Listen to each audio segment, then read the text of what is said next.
కనీసం తన లైఫ్ టైంలో రాజకీయ జీవితం మొత్తంలో కూడా ఏ ఒక్క మార్పు కూడా తను చేసిన పనిలోని ఒక వ్యక్తి ఒకవైపు నిల్చొని ఉన్నారు. మరి ఎవరిని చూస్తారు మీరు? ఎవరికి ఓటేస్తారు మీరు? దయచేసి ప్రజలందరూ కూడా మరొక్కసారి ఆలోచించండి. ఎందుకంటే ఆ వ్యక్తి ఒకసారి కరీంనగర్ లో ఎంపీగా ఓడిపోయినా కూడా అప్పుడున్న ముఖ్యమంత్రి పిలిచి మంత్రి పదవి ఇచ్చిండు. మరి ఇప్పుడు కూడా గదే జరుగుతుంది. ఆ ఎమ్మెల్సీ పదవి ఉన్నా ఎమ్మెల్యేగా పోటీ చేసిండు, ఎంపీగా పోటీ చేసిండు, మళ్ళీ ఓడిపోయినా కూడా మంత్రి పదవి వస్తుంది.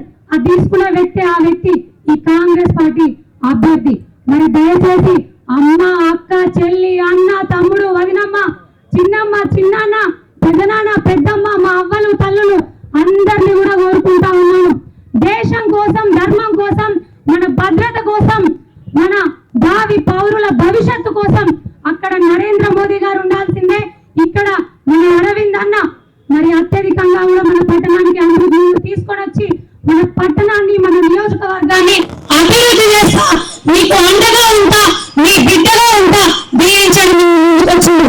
మనందరూ కూడా పనులారా ఒక్కసారి చేతులెత్తి అన్నకు మీ చప్పట్లతో ఆశీర్వాదాలు అందించాల్సిందిగా కోరుకుంటూ ప్రజలందరికీ, నా తోటి కార్యకర్త సోదరి వాళ్ళందరికీ నమస్కారం తెలియజేస్తాను. ఈరోజు ప్రచారంలో భాగంగా అన్నపూర్ణ సరస్సులో సభ ఏర్పాటు చేయడం జరిగింది. దానికి మన ముఖ్య అతిథి మన పార్లమెంట్ సభ్యులు అరవింద్ అన్న గారు, రాకేష్ అన్న గారు రావడం జరిగింది. వారికి నమస్కారం, స్వాగతం పలుకుతున్నాను. పాత్రికేయ మిత్రులకు నమస్కారాలు.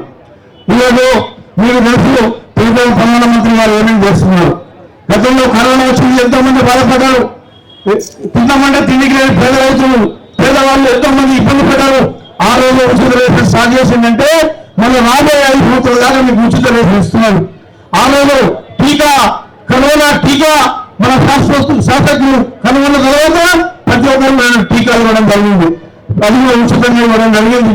దయచేసి సోదరు వల్ల ఆలోచించండి. నరేంద్ర మోడీ గారు ఈ దేశానికి కావాలా, ఈ కంప్లీట్ కాంగ్రెస్ పార్టీ కావాలా, మీరు ఒక్కసారి ఆలోచించాల్సిన అవసరం ఉంది. ఎందుకంటే కాంగ్రెస్ ప్రభుత్వంలో ఎక్కడ బాంబులు వెళ్తున్నాయంటే బాంబ్ మోడీ గారు వచ్చిన తర్వాత ఒక్క బాంబు అన్న ఎక్కడన్నా వెళ్ళిందా ఒక్కసారి ఆలోచించాలి.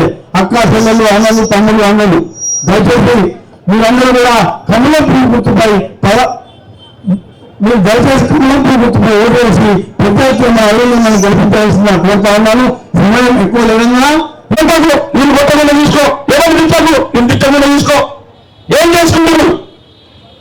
రేపు తెల్లారన్నీ పోయిన తర్వాత బిడ్డల భవిష్యత్తులో తర్వాత మర్చిపోరు. బతుకమ్మలు ఆడించారు కొడుకులు, ఇదే రాజాకారులు.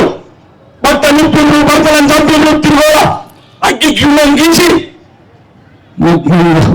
బతుకమ్మలు ఆడించిన కొడుకులు వాళ్ళ రూపమే ఈ కాంగ్రెస్ నా కొడుకులు.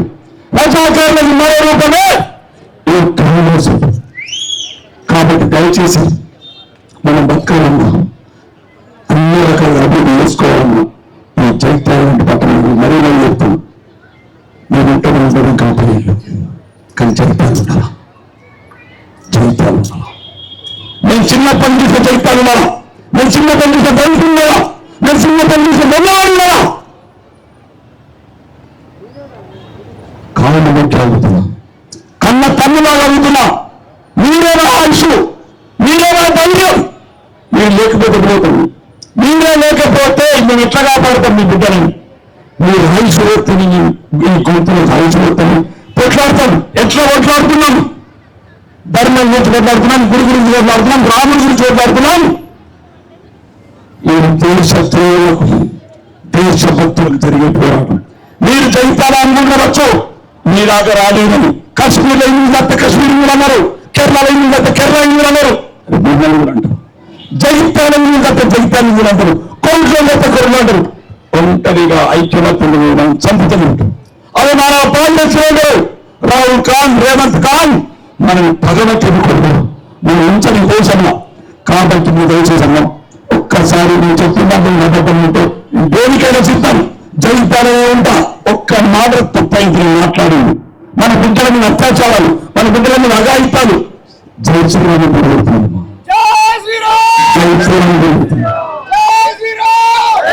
చూసారా బాలరాముని?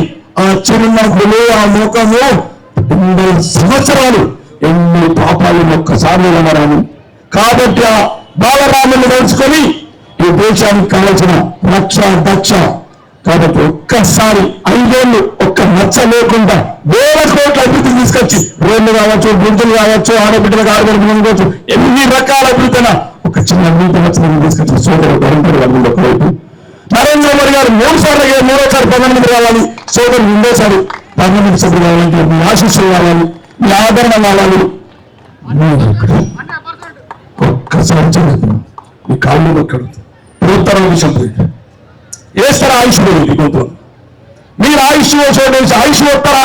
మీ గురించి పోరాడానికి శక్తిని ఇస్తారా? రామాలయాన్ని కట్టేందుకు సమయం ఇస్తారా? ఈ దేశానికి కాబట్టి దయచేసి చిన్న కమలం గుర్తు కొడేసి దిగ్విజయంగా భారతీయ జనతా పార్టీకి గెలుపుతామని కోరుకుంటూ రాముల వారి ఆశీర్వాదం అక్షంతలు వచ్చినాయి కదా. రోజు పొద్దున పూజలు చేస్తారు కదా. ఆ పూజలలో ఈ ప్రభుత్వం మనల్ని మోసం చేసిన ప్రభుత్వం, మహిళల్ని, గరీబ్ మహిళల్ని మోసం చేసిన ప్రభుత్వం, రైతుల్ని మోసం చేసిన ప్రభుత్వం, ఎన్ఆర్ఐ సోదరులని మోసం చేసిన ప్రభుత్వం, యువతని మోసం చేసిన ప్రభుత్వం కూలిపోవాలని మొక్కురమ్మ. కూలిపోవాలని రేవంత్ రెడ్డి ప్రభుత్వం కూలిపోవాలని మొక్కుంది. మీరందరూ గట్టిగా మొక్కితే నరేంద్ర మోడీ ప్రభుత్వం ఇక్కడ అతి త్వరగా భారతీయ జనతా పార్టీ వస్తుంది. ఇక్కడ నేను చెప్పిన స్కీమ్లని కాదు, మీ అందరికీ డబల్ బెడ్రూమ్ ఇల్లు వస్తాయి, రైతులకి మంచి ధరలు వస్తాయి. అరే 6 నెలల కింద చెప్పినారు పసుపు రేట్లు 20,000 దాటిస్తామని, దాటించడం లేదా? ఇప్పటి వరకు రికార్డు, ఆల్ టైం రికార్డు పసుపు రేట్లు. ఇక్కడ చెప్తా ఉన్న జగిత్యాల చెరుకు ఫ్యాక్టరీలు, అడ్డం జరుగు మనిషి అడ్డం, చెరుకు ఫ్యాక్టరీలు ఎంత అమ్ముతారో చెప్పండి, రేటు బహిర్గతం చేయండి. 1 రోజుల రూపాయల మేనేజ్మెంట్ తీసుకొచ్చి స్టార్ట్ చేపిస్తున్నాను. వీళ్ళు బహిర్గతం చేయరు, దాని మీద అవినీతి చేద్దామని కూర్చుంటారు. వచ్చినోడిని కొననియరు, వచ్చినోడిని పని చేయనియరు. ఆ కేసీఆర్ గారు అట్లే ఉండే, వీడు వచ్చినోడు వీడు అట్లే ఉన్నాడు. అవినీతి పరుడు. అవినీతి లేనప్పుడే బాగుపడుతుంది మన ప్రాంతం. ఇక నేను చెప్తాను, అతి జాగ్రత్తగా ఉండండి హిందువులారా, అతి జాగ్రత్తగా ఉండండి. జీవన్ రెడ్డి గారి చరిత్ర మనకు తెలిసింది. ఇదే జగిత్యాల గడ్డ మీద తుర్కోలతోటి పెట్టి హిందువులకి పౌరసత్వం వ్యతిరేకంగా కొట్లాడింది. తుర్కోలకి పౌరసత్వం ఇయ్యాలని కొట్లాడింది, బంగ్లాదేశ్ ఇయ్యాలకి ఇద్దరికి. యూనిఫామ్ సివిల్ కోడ్ పెట్టద్దని కొట్లాడిండు. కశ్మీర్ ఆర్టికల్ 370 తీసేసేందుకు వ్యతిరేకంగా కొట్లాడిండు. ట్రిపుల్ తలాక్కి వ్యతిరేకంగా కొట్లాడిండు. ఉగ్రవాద సంస్థలు కూడా కాంగ్రెస్ పార్టీని బలపరుస్తున్నాయి. దేశంలో ఉగ్రవాదులతో చేతులు కలుపుతున్నారు కాంగ్రెస్ పార్టీ వాళ్ళు. మన హిందూ రాష్ట్రాన్ని మొత్తం ఇస్లాం రాష్ట్రంగా మార్చే కుట్ర జరుగుతున్నది కాంగ్రెస్ పార్టీ ద్వారా.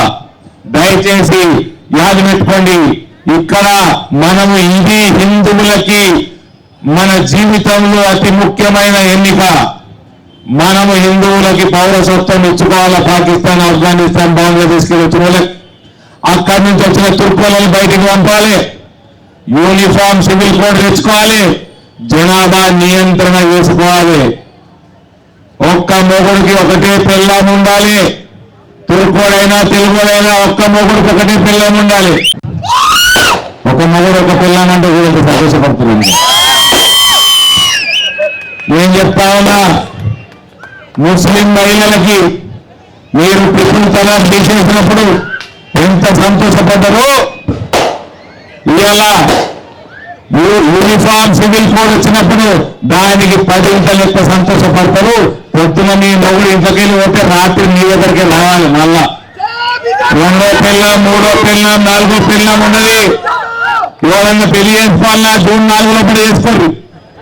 జూన్ 4 తర్వాత నరేంద్ర మోడీ చేసుకునేడు. ఇది నేను జీవన్ రెడ్డి గారు అడుగుతా ఉన్నా. ఇప్పటికి 4 సార్లు వచ్చిన జగిత్యాలకి ఎన్నికలు డిక్లేర్ అయినాక ఏమి మీగా మీరు అడిగిందా? నేను అడిగిందా? యూనిఫామ్ సివిల్ కోడ్ మీద ఏంది స్టాండు? సిటిజన్షిప్ అమెండ్మెంట్ యాక్ట్ మీద ఏంది స్టాండు? ఎన్ఆర్సీ మీద ఏంది స్టాండు? జనాభా నియంత్రణ మీద ఏంది స్టాండు? ఉగ్రవాదులతో కలిసి ధర్నాలు చేస్తున్నాడు. ఉగ్రవాద జగిత్యాల ఉగ్రవాద గడ్డ చేసుకుంటారా ఏమి? మీరు పిఎస్ఐకి గడ్డ ఆల్రెడీ ఉన్నది. బెంగళూరులో బాంబు వెళ్తే మొన్న పోయిన నెల దాని మూలాలు జగిత్యాలు వెళ్తుంది. ఏం చేయదలుచుకున్నది జగిత్యాలు? ఇవాళ జీవన్ రెడ్డి గారు హిందూ మతానికి, హిందువులకి అందరికీ చాలా డేంజరస్ గా మారుతా ఉన్నాడు. ఆయనను చూస్తే సౌమ్యంగా ఉంటాడు. ఆయనను చూస్తే ఏం తెలియదు, పాపం మంచోడేమో అనుకుంటాం. కానీ ఆ తురుకోలతో పెట్టిండు, ఉగ్రవాదులతో కలిసిండు. హిందువుల మీద ఎంత కలిసి ఉన్నదో మనం అందరం కళ్ళతో చూసినాం. ఏందమ్మా ఇప్పుడే చెప్పినట్టు Jeevan Reddy garu, uniform civil code NRC 370 article పై మా పార్టీ విధానమే విధానం అన్నమాట. అలా పార్టీ విధానం ఏంది? మరి అలా పార్టీ విధానం ఏంది చెప్పిండు. రాహుల్ గాంధీ అంటే గాంధీ వరకు వచ్చిందే. మీ తాత పేరు ఫిరోజ్ జహాంగీర్, మీ తాత పేరు ఫిరోజ్ జహాంగీర్. ఇందిరా మొదటి పేరు జహాంగీర్ మన్మడు. గాంధీ ఎట్లయితాడు? గాంధీ ఎట్లయితాడు? జహాంగీర్ మన్మడు. మధ్యపెట్టారు భారతీయులందరినీ. మనం అమాయకంగా ఉంటున్నాం. మీ పార్టీ స్టాండ్, ఇలా పార్టీ స్టాండ్ 370కి వ్యతిరేకంగా ఓటేసింది. ఇలా పార్టీ స్టాండ్ సిఐకి వ్యతిరేకంగా ఓటేసింది. ఇలా పార్టీ ఎన్ఆర్సీకి వ్యతిరేకం పార్లమెంట్ చెప్పింది. కాబట్టి జీవన్ రెడ్డి కూడా వ్యతిరేకం. హిందువులకి వ్యతిరేకం జీవన్ రెడ్డి ఆయన ఒప్పుకున్నాడు. ఆయన ఒప్పుకున్నాడు. పెద్ద మనిషి వయసు ఏంటి, ఆయన చేసే పనులేంటి, ఉగ్రవాదుల సంస్థలతో వాళ్ళ పార్టీ కార్యకలాపాలు ఏంటి, భారతదేశాన్ని తాలిబాన్ అడ్డాగా మార్చనీయం. మన ధర్మాన్ని, మన దేశాన్ని కాపాడుకుందాం. రానున్న ఎన్నికల్లో మే 13వ తారీఖు నాడు భారీ మెజారిటీతో మనము భారతీయ జనతా పార్టీని గెలుపుతాం. కమలంపూర్ ఓటేద్దాం. మన పోలింగ్ ఏజెంట్, మన కార్యకర్తలకు చెప్తా ఉన్నా, లోపల బుర్కా వేసుకుని వచ్చిన వాళ్ళు, పోలింగ్ బూత్ల బుర్కా వేసుకుని వచ్చిన వాళ్ళు వాళ్ళ ముఖం మొత్తం చూపెట్టాలి. వాళ్ళ ముఖం మొత్తం చూపెట్టాలి. జుట్టు మీదకెళ్ళి ముఖం మీదకెళ్ళి బుర్కా తీయాలి. వాళ్ళు మంది ముందర తీయమంటే పరదా ఉంటుంది. పరదా సాటుకు పోయి మహిళా ఆఫీసర్లు ఉంటారు, వాళ్ళకి ఇస్తూ పెట్టాలి. బుర్కా తీయకుండా ఒక్క ఓటు వేయించేది లేదు. ఒక్క ఓటు వేయించలేదు బుర్కా తీయకుండా. ఎవరు ఇండియాకి వచ్చి పాడేడు, ఎవరు బంగ్లాదేశ్కి వచ్చి పాడేడు. ఎట్లా తెలుస్తుంది మనకు బుర్కాలు వేస్తే? బుర్కా అది రూల్. అది నేను చెప్తున్నది కాదు, అది ఎలక్షన్ కమిషన్ రూలు. ఒక్క బుర్కా వేసుకుని ఒక్క ఓటు అడగిచ్చేది లేదు. స్ట్రిక్ట్ గా ఉండాలి. కాబట్టి అతి జాగ్రత్తగా ఉండాలా. హిందువులకి ఇది అతి ముఖ్యమైన ఎలక్షన్. ఈ రానున్న మే 13 ఎలక్షన్ అందరూ కూడా పెద్ద ఎత్తున పోలింగ్ బూత్లకు ఓట్లు వేయాల్సిందిగా కోరుకుంటూ సెలవు